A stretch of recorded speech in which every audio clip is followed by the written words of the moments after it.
নমস্কার, এসপিএন চ্যানেলে আপনাদের স্বাগত। আমার সঙ্গে আছেন আইএফএর চেয়ারম্যান, অল ইন্ডিয়া ফুটবল ফেডারেশনের ভাইস প্রেসিডেন্ট সুব্রত দত্ত। বাপিদা নামে গোটা ময়দান চেনে, আমি ইন্টারভিউতে বাপিদা বলি সম্বোধন করব। বাপিদা, যে খসড়া ফিকচার গতকাল পাওয়া গেছে তাতে দেখা যাচ্ছে যে মোহনবাগান ইস্ট বেঙ্গলকে 14ই ফেব্রুয়ারি প্রথম ম্যাচটি দেওয়া হয়েছে। এটা দিয়ে তুমি কি বলবে? এরকম একটা ঘটনা ঘটেছিল, মনমোহন সিং এসেছিলেন প্রিয়দার আমলে, জাতীয় লিগের সময় প্রথম ম্যাচটাই মোহনবাগান ইস্টবেঙ্গল ছিল। তারপরে আবার যদি হয়, কিন্তু দুই ক্লাব খুব একটা ইন্টারেস্টেড নয় প্রথম ম্যাচটা নিজেদের মধ্যে খেলায়।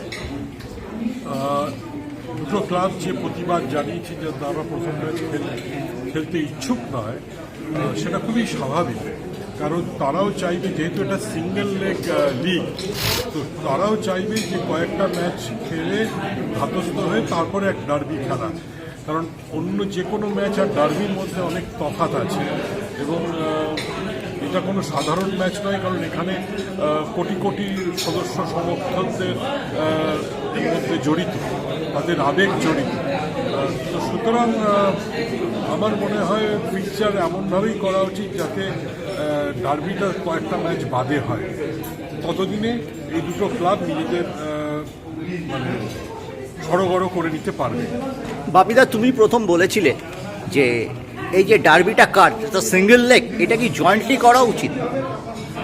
আমি তো মনে করি যে এই ডার্বিটা জয়েন্টলি অর্গানাইজ করা উচিত দুটো ক্লাবের, এবং খরচাও দুটো ক্লাবের ইকুয়ালি দেওয়া উচিত, এবং রেভিনিউটাও শেয়ার করা উচিত।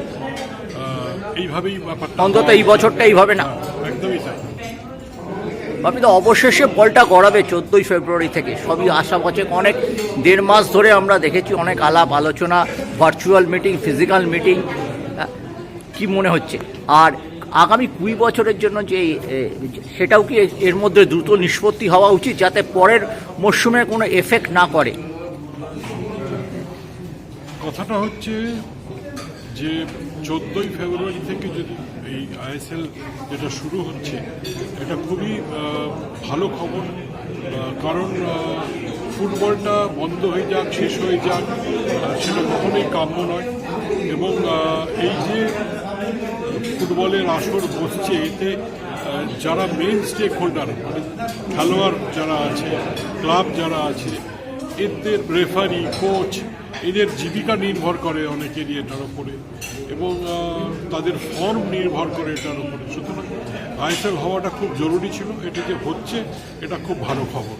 বেশ কিছু ক্লাব কাটল করছে, বেশ কিছু ফুটবলারও এগিয়ে এসেছে, মানে এফসি গোয়ার ফুটবলাররা তো এগিয়ে এসেছে। এই ব্যাপারটা কি যাতে পরের মরশুমে না হয়, তাই জন্য অল ইন্ডিয়া ফুটবল ফেডারেশনে যেহেতু কল্যাণ চৌবে 31শে ডিসেম্বর পর্যন্ত রয়েছেন, কি করা উচিত একজন সিনিয়র কর্মকর্তা হিসেবে ফুটবল জগৎ? এবছর যবেই নির্বাচন হবে, তারপরে একটা নতুন বডি আসবে। তো সেটাতে কি কোন বডি আসবে সেটা কেউ জানে না, কিন্তু তারপরেই দীর্ঘমেয়াদী একটা পরিকল্পনায় যাওয়া উচিত, দীর্ঘমেয়াদী চুক্তিতে যাওয়া উচিত বলে আমি মনে করি। কারণ তারা তাদের মতো করে আগামী 4 বছরের জন্য সাজিয়ে নেবে ব্যাপারটা। বাপিদা, তার মানে বলছে যে 26-27 মরশুমটাও ইন্টারিম ভিত্তিতেই হওয়া উচিত। তাই সেটা করলে পরবর্তী যারা নতুন ক্ষমতায় আসবেন জানুয়ারি 27 থেকে, তাদের পক্ষে অনেক বেশি। জানুয়ারি 27 কেন, সেপ্টেম্বর 26 নয় কেন? উনি হয়তো না, কথাটা হচ্ছে যে পরিষ্কার বলে দিয়েছি যে 6 মাসের মধ্যে নির্বাচন করা উচিত। যদি কোনো স্পেসিফিক কারণ থাকে তাহলে 1 বছর অবধি এক্সটেন্ড করা যেতে পারে, কিন্তু সেখানে কোনো স্পেসিফিক কারণ দেখাতে হবে যে এমন কী প্রবলেম যার জন্য আরও বেশি সময় চাই।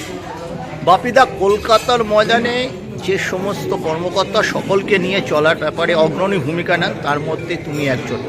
সম্প্রতি আইএফএতে তুমি চেয়ারম্যান, অন্যতম ভাইস প্রেসিডেন্ট রেজিগনেশন দিয়েছে।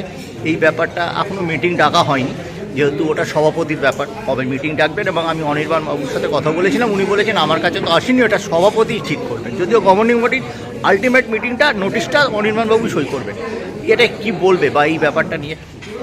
কথাটা হচ্ছে সহসভাপতি শ্রী সৌরভ পাল, সে পদত্যাগ করেছে। সে পদত্যাগ করার আগে আমার সাথে আলোচনা করেনি, সুতরাং কেন পদত্যাগ করেছে আমি জানি না। আর যেটা আমি গণমাধ্যম থেকে, মিডিয়া থেকে জানতে পেরেছি, সেটা আমার মনে হয় আলোচনার মাধ্যমেও মিটিয়ে নেওয়া যেত।